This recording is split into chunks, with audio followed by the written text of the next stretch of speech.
Pardon. Élie, on t'écoute. Oui, bonsoir. En fait, je voulais vous demander si dans ce travail d'épuration, il faut lâcher la volonté.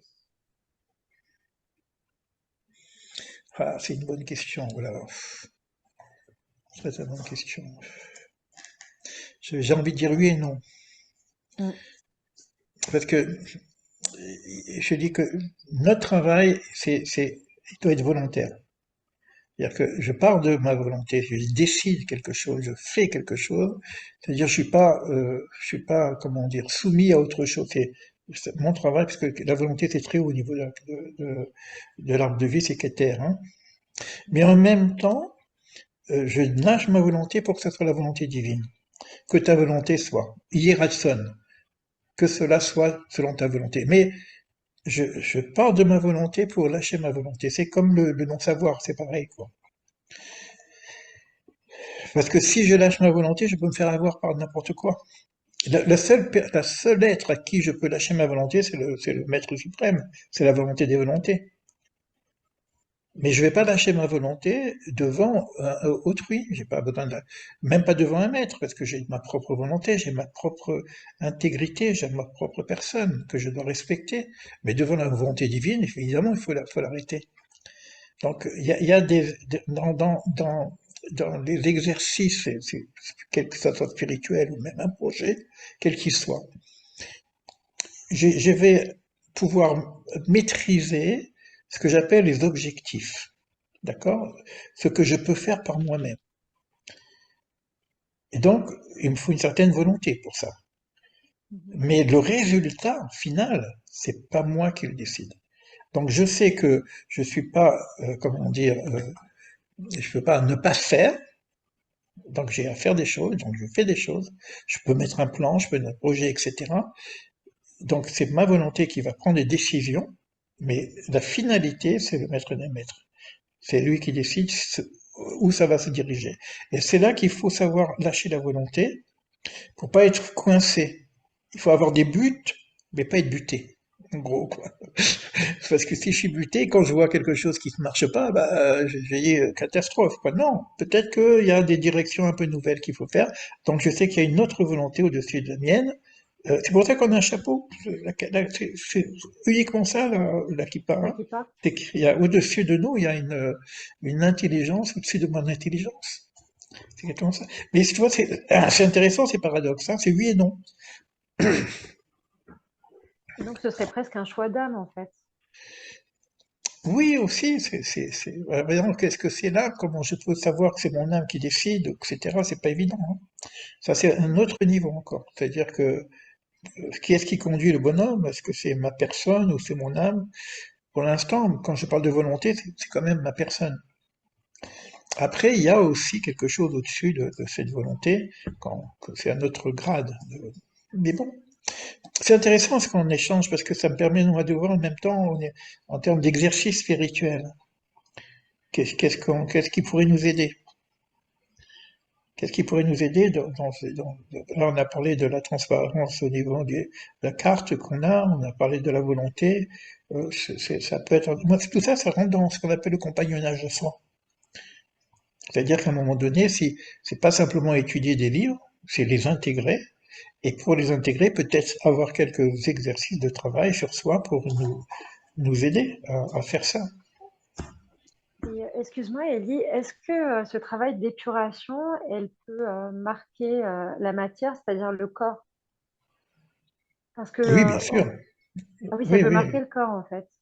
Ben, oui, bien sûr, bien sûr. Ben, le corps et l'esprit, c'est relié quand même. Ça peut aider, même si on a des problèmes de santé, par exemple, c'est le corps. C'est sûr que ça rentre en ligne de compte, c'est sûr. Le corps va être un outil aussi. D'accord. Le corps, c'est pas, on est incarné de toute façon, donc on a un corps. Donc il faut voir où j'en suis avec ce corps. C'est pas simplement le mettre à la poubelle. Il faut pas qu'il soit une poubelle. Je mets pas mon corps à la poubelle, mais il faut pas qu'il soit une poubelle. La plupart du temps, notre corps, c'est un peu une poubelle, quoi. On absorbe des choses et puis, bah, alors c'est vrai, oui, oui. c'est dans les disciplines spirituelles, il y a des exercices corporels, il y a, bon, là je vais pas parler du yoga, mais bon, dans le judaïsme, peut-être, il faut voir un peu qu'est-ce qui peut rester encore comme discipline corporelle, ne serait-ce que pour la santé, ne serait-ce que la nourriture. Donc, la façon dont je mange, le rapport que j'ai avec la nourriture, ça fait partie de, c'est pas simplement la cache-route au niveau religieux, il y a le rapport que j'ai avec la nourriture. On est un être de nourriture, donc ça peut toucher le corps aussi. Ça peut toucher le corps aussi. Il y a beaucoup d'exercices qu'on a perdus aussi, hein. Beaucoup d'exercices qu'on a perdus, mais moi je peux vous donner des exercices. Bon, je fais des trucs qui sont très très très simples, qui sont abordables pour tout le monde. Tout le monde, c'est pas. On marche dans la nature, on fait tout. Marcher. Mais marcher en conscience dans la nature et regarder, observer. La méditation, c'est l'observation. Rien, une fleur, une plante, un insecte, un soleil qui se couche, rien, c'est tout. C'est un lâcher prise et c'est marcher. Les bouddhistes ils font ça. Ils ont le rituel de la méditation marché. Donc l'observation, la présence, j'observe quelque chose, et je suis en relation vraiment avec ce que j'observe. Et là, on peut parler de la carte, par exemple. Quand vous voyez quelque chose, vous ne voyez pas la chose. Vous voyez l'image que vous avez de la chose. C'est un problème, c'est terrible. Mais comment je peux sortir de l'image que j'ai de la chose? Donc je suis pas en relation avec la chose, je suis en relation avec l'image que j'ai. Je vois pas l'arbre, je vois le concept de l'arbre que j'ai dans ma tête. Et si je suis un boucheron, c'est pas pareil que si je suis un peintre ou si je suis un botaniste. On va pas.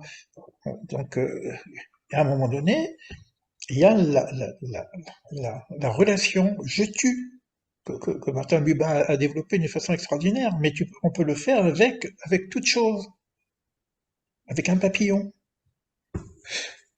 Non, il y a plein de choses quand même, hein. On a des outils, on a quand même des outils. Des choses aussi épurées. Parce que si on rentre dans la complexité, on peut pas. La plupart des gens qui me suivent, en tout cas qui nous suivent ou qui sont avec nous, on est plus ou moins confinés dans des structures de famille, on a des responsabilités. Bon, moi j'ai pas d'enfants, mais j'ai des petits-enfants quand même. Donc je sais que Sababa, par exemple, c'est mon garde-fou. Moi je veux pas arracher Sababa. Mon rôle de grand-père, c'est nouveau et je veux pas le perdre.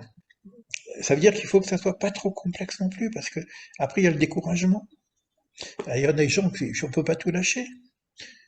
Pas tout lâcher. J'habite là ou là-bas, comment je fais? Je vais quitter quoi?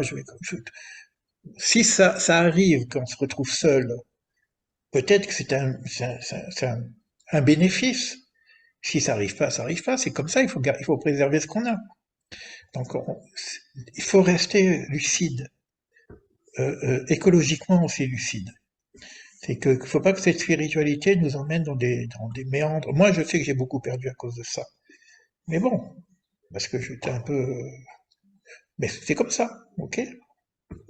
Mais il faut faire attention aussi à ces choses-là. C'est clair ce que je dis? Ouais. C'est l'écologie, hein. Mm. Quand vous faites un projet, il y a l'équation écologique. Hein. Donc, est-ce que c'est bon ce que je fais pour moi, mais est-ce que c'est bon ce que je fais pour l'autre aussi? Euh, Il y Bah, a d'autres questions? euh, mais en fait, ce que les gens oublient souvent, et pourtant aujourd'hui ça existe dans le développement personnel, c'est qu'il y a des pratiques qui sont sans aucune religiosité, comme le jeûne, la prière, la méditation. C'est des choses libres et universelles.